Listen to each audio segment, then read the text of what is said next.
What is going on? It's Alex coming back at you with another video, and today we're going to be reviewing CBS's brand new 2025 NFL mock draft. If you are new, feel free to like, comment, and subscribe. I make content like this every single day, or at least almost every single day, minimum 5 times a week, because we got to keep that consistency going. But I do 2 mock drafts a week myself, 2 rounds, no trades, and also a 3-rounder with trades. So again, if you guys are new, feel free to hop on the hype train. Let's get into this, though. Apparently, we're already posed with the interesting question about how this quarterback class could end up being a Mariota versus Winston kind of vibe with Ward as well as Shedeur Sanders, I assume. Yeah, I mean, that's just... I think that Jameis was looked at as far better of a prospect. I'll just put that out there. Not than Marcus. I'm just saying, like... I think Marcus and Jameis were both, respectively, a lot better coming out of college. But at the same time, I wasn't back then grading guys, so it is pretty much purely speculation. But at number 1 overall, we have the Las Vegas Raiders going Cam Ward. It's not impossible to see that happening. Shedeur Sanders certainly would make a lot of sense because literally AP and Dion are at some type of dinner. You guys can fill me in on that, but it kind of feels like Shedeur is going to be the QB1 or whatever position the Raiders end up in. I feel like he's going to be their quarterback, but regardless, getting QB is kind of crucial for the Raiders. I would just say in the mock draft that I would do exactly what I would want. I'd probably trade down. I'm just saying. I don't think these quarterbacks are the 1st, 2nd, or even the 10th and 20th best prospect in the class. But continuing on, the Giants end up getting their QB in Shedeur Sanders. At this point, their QB room's a mess, and they're at number 2 overall. Makes sense. Number 3, Travis Hunter goes to the New England Patriots. I feel like he'd compete with Pop Douglas for a little bit of that role, but regardless of that, I think he would end up playing primary corner, which would end up alleviating my concerns in terms of the role overlap with a couple reps at receiver. He is, like, pound for pound, one of the best players in the class, so maybe the best player. Depends on your point of view. I think he's a really solid wide receiver. I think he's a really, really good corner. And, going from there, I think there were better corners, and I think there were also better wide receivers in the class. But let's get on with it. Abdul Carter goes at number 4. Perfectly reasonable. Mason Graham might make more sense based on, the defensive interior class is kind of shrinking. Dante Corleone as well as Caleb Banks have announced their both returning to their schools, and a couple other guys are starting to do that as well. But the edge class is a lot thicker, air quotes, than the defensive interior, in my opinion. Even though people are trying to hype up the defensive interior class, I'm about 30 deep, and now we're like having to subtract motherfuckers because they're deciding to go back to school. But I can't really blame them. Regardless, I would just say that what you're going to get in round 2 is really good value at edge, not so much a defensive interior, and I would say Mason Graham right now is up there. I mean, you will see exactly what I think of another defensive interior that you can actually see right now, but it's very difficult to see that Omar Norman Lott would end up being there in the 2nd round. So you're going to be taking a big dip. It's pretty much 2 guys at the top, technically 3, but Tyleik Williams, spoiler alert, he's a different style of player. But continuing on, Kelvin Banks goes to the Titans at 6. I'm just not a big Kelvin Banks guy over, Josh Simmons, even though Josh Simmons, I don't know if you guys follow me over on X. You guys should. You guys can click the link tree, and it'll just take you right there. You don't even have to worry about, like, finding the right page. It'll land you on the right page. But, it's just like there's somebody who ended up talking about Josh Simmons, giving him a 3rd-round grade. And I ended up getting a little bit of a rant on that. So again, feel free to go over to Twitter and be able to check out exactly what I'm saying. But bottom line, bad business ethics by Ohio State, in my opinion. That's the only logical way someone would give him a 3rd-round grade, is if it's from someone from Ohio State trying to convince Josh Simmons to return. They're full of shit, but that's okay. Kelvin Banks is still a very high-quality tackle. Sucks that he wasn't able to play this past week, but hopefully he heals up and can make a good push in the playoff. At number 7, Will Johnson goes to the Jets. I'm not going to blame him at all for going best player available. I think that's perfectly reasonable. The Browns go Will Campbell at 8. I think Will Campbell's a really solid guard. I just don't really see him really truly being an offensive tackle. But I don't think he'd actually fail as a tackle. It's just a big enough drop off to where it's like, I don't know why I would lose out on the value of Will Campbell as a high-end guard, like a really, really good guard, to have him be a tackle that does have issues and will have mismatches where you're having legitimate issues. So I'd prefer to put him in the spot where he'd be most successful. At number 9, the Bears go Mikael Williams.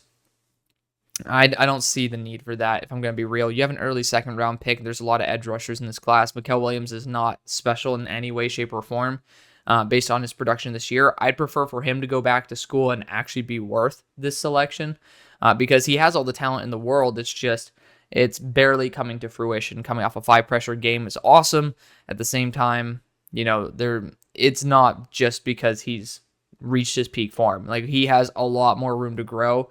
And personally, I'm not a huge fan of guys in college saying, hey, I'm going to go to the NFL and continue tweaking my form. It's like, if you go in the first round, you should be someone who is at least competent at your job, unless you're in that quarterback position where the value is so high, or let's just say edge is literally bare bones, there's no edge rushers, then I can start understanding it. But deep edge class, a lot of talent, no need for this. Pick 10, you got the Bengals going T-Mac. It's surprising to see him slip.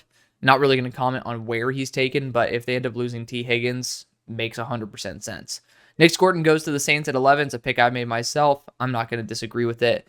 Ashton Jeanty goes at pick number 12 to the Cowboys. It seems like every single person on planet Earth just has him slipping to pick number 12, which I think is a little bit disingenuous to both what the NFL has shown us they value at running back, as well as the talent that Ashton Jeanty has. If the medicals check out, maybe he ends up having a really solid, maybe his knees are not nearly as shot as what some people are trying to say based on the quantity of carries that he's had. If that's the case, then he should be going probably top 5. And that's just the type of talent he is. You look at the running backs that have gone in the past, especially in the top 10. Jahmyr Gibbs almost went at number 6 overall. I know a completely different skill set, but Ashton Jeanty is a better prospect than Gibbs was, than Bijan Robinson was. And he's a little bit different than what we saw out of Saquon Barkley, because Barkley was a great receiver as well. Ashton Jeanty is adequate in some degree. But regardless, unless there's legitimate issues with his health, I don't see him slipping out of the top 10. And if his health is good, I don't see him slipping out of the top 5. This guy's genuinely a game changer. There's no reason to legitimately try to pass up a talent that could, even if he's going to be on your roster for only 5 years. Let's just say his knee is going to be good for 6 years. We'll have him for that 5th-year contract and then allow him to get one contract elsewhere for a short-term deal, right? Let's assume that's the projection. You still have someone who will literally carry your offense, make it easier on your quarterback, on your receivers, on your defense for 5 years. There's no reason why that's not valuable. And Ashton Jeanty, I certainly think that Dallas would be in love with the selection, but if he slips there, I think that's a big indicator of medicals rather than actual running back value. Malachi Starks goes at 13. This dude's been getting absolutely cooked the past couple weeks. I needed to dive in and see why, but obviously I have him as one of the top defensive backs in the class. He's sitting there at number 10 on my board, so I guess he is the top defensive back. To be fair, he hasn't been regraded, so TBD on that. Jalen Walker goes at 14 to the Colts. Interesting pick, but honestly, you're going best player available. You could also use him as a hybrid linebacker. It'd be interesting to see how he's deployed. Then you have the Falcons going James Pierce here. Talk about a pretty weird situation. And this is why I actually called for the GM and everybody in that organization to get fired. Because the way that you handled Kirk and Penix has been absolutely dog shit. It's okay, well, we drafted Penix because he's going to say he's going to develop. Well, then why'd you give Kirk that much guaranteed, right? The contract that he got did not indicate that you're having a quarterback sit under him. And it's we want to pull Jordan Love. Why did you get an old quarterback who has injury concerns and a big track record of not finishing seasons? It just doesn't make any sense. And then you're also paying all those guarantees to a quarterback that is old and coming off a legitimate altering injury, an Achilles tear. So I think that, unfortunately, as much as I wanted to root for the Falcons, because, my first jersey was a Michael Vick Falcons jersey. I do love the team. It's just they had horrible asset management. And, I do think that I'd personally get rid of them, but that's just me. And James Pierce, though, would be a good move. So you guys do need to continue investing in the edge core. I don't think Braylon Trice is going to come back and be anything special because he was special at 275, not at 245 pounds. Then you got Kenneth Grant at 16. KG has those flash plays that just make you your jaw drop to the floor. He's a fantastic talent. I would just say, it's a realistic pick. It's just this guy's not necessarily going to be a day one impact. He's going to be someone you want to groom and develop, and that's going to be something that you'll have to calculate as to whether you want to have that patience or not. And I don't know if Kyler Murray will. At number 17, well, at least at number 16, if you're like sitting there at 20 and it's there, and you might say it's only 4 spots. I mean, it's 4 spots. It's 12% lower. Like, 4 out of 32 is 1/8. So yeah, 12.5% lower. Like, that's where that's a legitimate gap. So I think that's where you could legitimately start wondering about that. Would not necessarily go with him at pick 16. But Josh Simmons goes at 17 to the Niners. You guys know what I think of him. Those grades with the plus are season-ending injury grades that also have not been updated for post-injury because we haven't seen him post-injury. And I think it's fair to say, hey, this is what their talent grade was before they're hurt. But obviously, we need to reset expectations because they are hurt.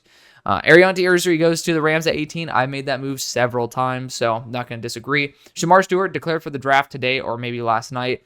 Really, really, really unique talent. But for the Buccaneers, you're replacing Joe Tryon-Shoyinka, who's literally 50 pounds lighter than that. I don't really think that's going to be a good fit.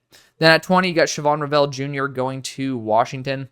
He's not even going to have an off-season debut in one of the special bowl games because he accepted a Shrine invite, but he's going to be there just to talk to teams. I feel like Shavon Ravel might be one of those guys who ends up slipping a lot more than what people think. I didn't fall in love with him personally. I think he was a solid corner, so I'm not trying to say he's cheeks. But when you have, first off, age, competition, and then coming off a season-ending injury with no direct comparison compared to other guys when you're looking at him in the Senior Bowl, side by side, competing up against one another. Very little tape from Shavon Ravel Jr. that you could really project to the next level where he's playing NFL-level wide receivers. So, I mean, if there's someone who's going to be dropping, in my opinion, out of all of these players who are consistently in the first, I think Shavon Ravel Jr. might be that guy. But for the Commanders, I do think with Ben St. Juste potentially on the way out, you could be looking to continue upgrading it, especially Marshawn Lattimore not being consistently healthy either. You need to continue investing in it. At number 21, you got Colson Loveland, perfectly reasonable. Going back to Harbaugh, tight end, makes sense. Tyler Warren to the Broncos is my favorite pick. I love him to death. Don't know how you can have him at 85th overall. Granted, I haven't regraded the tight ends, which is why I do not have an official grade on Tyler Warren in terms of a placement. Maybe he will be in the 70s for me, but that's also because tight end's not very easy to grade well in when you're not necessarily a smooth route runner like Colson Loveland is. So I will say there's a chance that Tyler Warren's not my tight end one when I do my regrades, but Colson Loveland's been fantastic. But Tyler Warren's been an absolute monster. I love him to death. And for Sean Payton being able to get a 260-pound forward quarterback at tight end, it just makes all the sense in the world. Then you got Dylan Walker at 23 to the Seahawks. He ended up declaring for the draft, which it's a big surprise to me. I honestly think that I don't know how the hell you can have him as the 8th best prospect in the class. You just sit down, you watch him, and it's extremely underwhelming. And he's someone who I was really hoping would take a step up this year, and I don't think he did. So spoiler alert for the video, he was one of those guys who I just did not like. But, I think that Seattle's a great place for him to grow and develop. There's going to be a lot of those growth pains that were covered up by a lot of the talent that is already there on the defensive line. I don't think defensive line should be the move you go with, but if you do, Dylan Walker might have the least rocky start because of the lack of, exposure that would happen with them there. Derek Harmon goes at 24 to the Baltimore Ravens. Really good defensive interior. I would just say, I would pump the brakes on him being a first round kind of guy for me, but he's probably at least in the consideration for it. For Baltimore, being able to get somebody who can penetrate as a pass rusher from the interior, not a bad thing. I think there's some other issues I'd address, but maybe not. Derek Harmon's not a bad pick. Walter Nolan goes at 25, another guy who I'm a little bit lower on than the majority consensus, and by little, I mean noticeably. But Walter Nolan's had a fantastic season. He's someone who I've really wanted to love more, and I think that he still has that ceiling. But I would say that his success in college, I don't see fully translating. I'll put it there. At 26, Jedi Barron goes to the Green Bay Packers. Another short corner. I don't know if you want to limit yourself too much on the height there because obviously Jair Alexander going to be your corner 1, and then corner 2, Eric Stokes been ass anyways, but he's not going to be on the team, so you're going to pretty much have 2 sub-6 foot guys at corner. I would say there is some concern there. I would prefer to go after one of a little bit of a better build. Maybe you can talk about Darian Porter there. Obviously, Azariah Thomas, you guys see how much I love him. At 27, Luther Burden goes to the Steelers. I mean, I think he's just a primary slot, which is an undermining of Roman Wilson, which you might say, well, it's an opportunity, it's a sunk cost fallacy. Like, you can't just not draft a really good receiver like Burden because you have already drafted someone in Roman Wilson. All I'm saying is that it doesn't make us marginally better in the aspect where if you go for an actual boundary receiver and a different round, and you can go after something like a corner here where Dante Jackson, up for a contract, you will need it as well. Or a quarterback. Obviously, you guys know what I think of Drew Aller. Like, I think that situation, you get just a far higher return on investment. And so, I mean, I'm not the big guy for money balling stuff, like get the best player available. If this happens, I'm perfectly fine with it. But I think there's just a better route to go. At 28, we got TJ Sanders going to the Vikings. I don't really think that they're going to be interested in TJ Sanders to that degree. I do really like TJ Sanders, though, to the point where if he goes to taken in the first, I'm not going to frown upon it. Like, he legitimately is worth a second-round pick to me. I do like him a ton. And to be fair, the Vikings could use some defense interior help, and with the defense interior thinning out in the class, wouldn't surprise me too much for some of them to be pushed up into the first. Then you got Landon Jackson going to the Buffalo Bills. I mean, the dude was literally just taken by an ambulance to the hospital because of a head or neck injury. So hopefully that is completely cleared. I haven't done my research on that. I'll take that on the chin, but I never thought of Landon Jackson as a first-round pick. Good player, though. Just wouldn't take him here at 29. Omar Norman Lott goes at pick 30. He is currently my number 17 player on my board. We'll see once all the guys have either declared or not where he actually ends up, and I'm hoping that Omar does come out. He already accepted a Senior Bowl invite, but that doesn't mean that you end up coming out. But regardless, Omar Norman Lott is one of the most freaky defensive interiors I've seen. Athleticism-wise, he's just off the charts. Then you got Emeka Egbuka to the Chiefs at 31. I've done this pick myself. I mean, after this year, you look at the wide receivers that are on the roster because you're not going to have D-Hop and all that. You certainly do have some concerns as to the quantity of talent there. And they're already struggling as it is, even though the record doesn't suggest it. We all kind of know this team's kind of fraudulent with their record. Emeka Egbuka would not be a bad choice. Very consistent. At 32, then you got Jack Sawyer going to the Detroit Lions. It's a pick that I think makes a lot of sense. High motor guy, blue collar dude. It's pretty much just a hardcore, like pretty much cheap version of Aiden Hutchinson. So I think that's perfectly reasonable. At 32, I still want to pump the brakes a little bit, but regardless, I do love the fit. So that's going to be the video. Thank you so much for watching, showing the love you always do. I'll see you on the far side.